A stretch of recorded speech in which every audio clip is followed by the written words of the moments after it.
Hey guys, we have Catherine here today, and I want to talk to you this morning about what you want to get done. What are you looking for? Well, I had a pixie about 6 months ago and it's finally grown out. So this is my natural color. I'm interested in introducing some maybe some pink or silver, add some color here.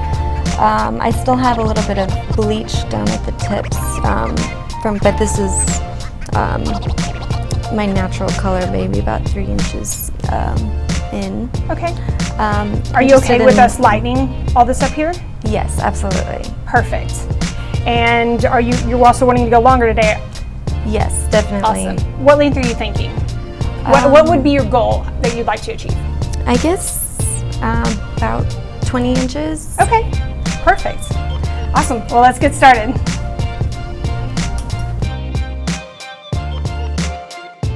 So now that we've decided what we want our final product to be, I'm going to go ahead and lighten her hair. I'm going to use lightener and 20 volume.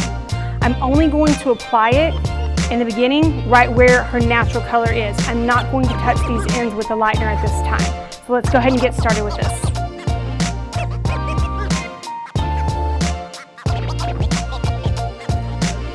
So whenever you're mixing up your lightener and your developer, you want to make sure that you have a nice consistency. You don't want it to be too runny because you want to be able to apply a nice good layer to the natural hair so you get good coverage.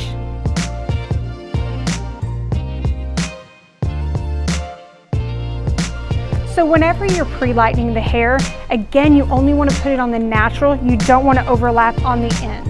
Whenever you are doing vivid, you have to get to at least about a level 8 or 9. It really honestly depends on what goal you're going for. So since we are going for like silvers, bright neon colors, we want to make sure to get her to at least a level 10, and then we'll tone out any of the yellow. Also, when you're doing all over bleach, you want to be sure and go back after you've done your first application and go through and make sure you have good saturation.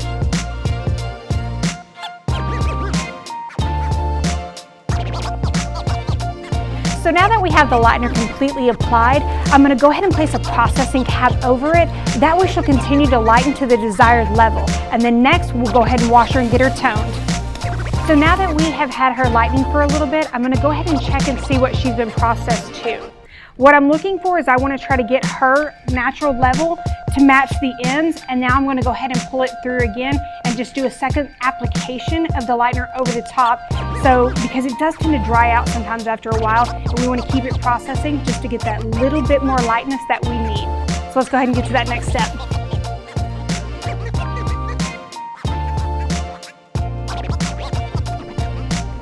So while her color is processing, we are going to go ahead and prepare the extensions. Because she has such a short, dense bob, we're going to use 10 packs of tape ends. Now with tape ends, I can't do the vivid color afterwards like I normally would because you don't want to wash the tape for about 48 hours afterwards. So we're going to go ahead and pre-color these. That way whenever we get her hair finished, we'll be ready to install. So the way that I like to prepare my extensions, I use these things called a drawing card. So the reason why they call it a drawing card is you can actually draw the extensions through it. Wig makers have used these for years. So I'm going to go ahead and set them all out so I can have them easily available to go ahead and pre-color them all.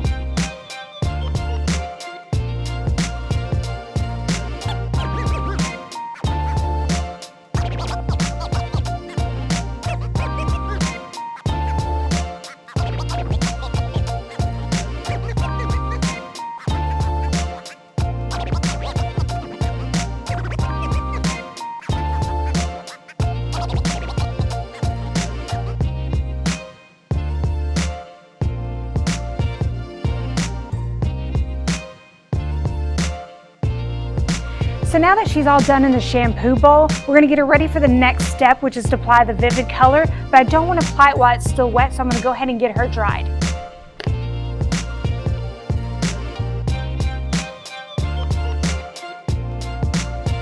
So now that we have her completely air dried, it's time to go ahead and apply the silver vivid to her entire natural hair.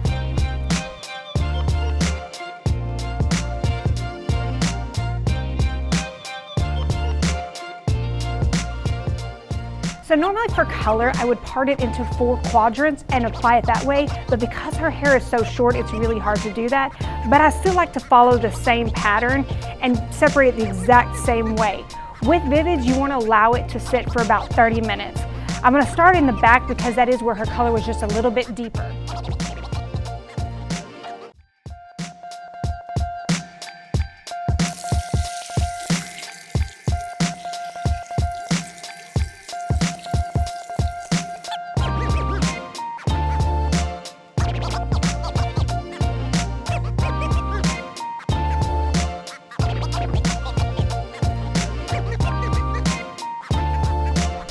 So anytime that you're applying tape-ins, everybody kind of has their own method.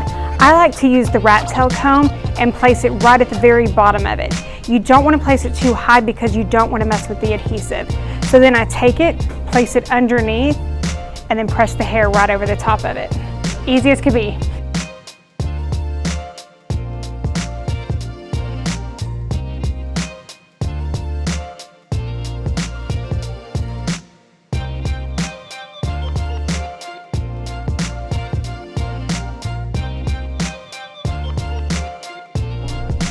So now we have all of the packs installed, it's time to do the haircut.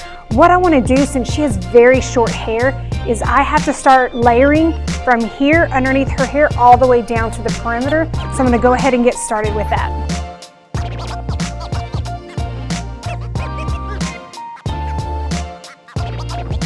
So I've almost completely finished the haircut, but we're doing a few final touches. While she was in quarantine, she went ahead and cut her own bangs.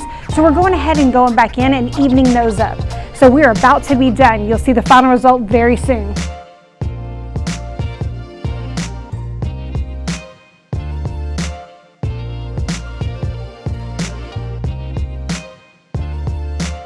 So after many hours of lots of hard work, we have the finished results. Are you ready to see it, Catherine? Oh my God, I love it. It's so thick and you can't tell at all that my hair is so short underneath it. I feel like a new person.